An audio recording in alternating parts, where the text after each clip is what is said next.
ಏಯ್ ಕ್ಯಾಮ್ರಾ ತೆಗಿ ಈ ಕಡೆಗಿಲ್ಲ ಅವಳು ನಗ್ಲಿ ಒಂದ್ ಸ್ವಲ್ಪ. ಅದಕ್ಕೆ ನನ್ನ ಮಗಳ್ ಕೊಡಲ್ಲ ಅಂದಿದ್ದು, ನನ್ನ ಮಗಳ್ ಕೊಡಲ್ಲ ಅಂದಿದ್ದು ಅದಕ್ಕೆ ನಾನು ನಿನಗೆ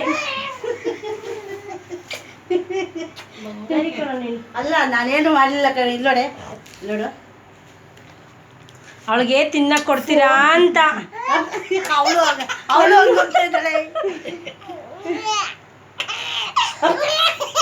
ಅಯ್ಯೋ ಚಿನ್ನಮ್ಮ ಮುಷ್ಟಿ ಮಾಡ್ಕೊಟ್ರದ್ ನೋಡು. ಅವಳು ನನ್ನಂಗೆ ಮಾಡ್ತಾವಳೆ. ನೋಡು ನೋಡು ಇವೆಲ್ಲ ಯಾಕೆ ಬಂದು ಹೋಗ್ತೈತಿದ್ದು ಇಲ್ಲಿ ಪಾಪ. ಇವಳ ನೋಡೋದು ಕ್ಯಾಮ್ರಾ ಮಾಡ್ತಾವಲ್ಲ ಇಲ್ಲ ಅಂತ. ಬರ್ರಿ ಈ ಕಡೆ ಸಾಕು. ಅದ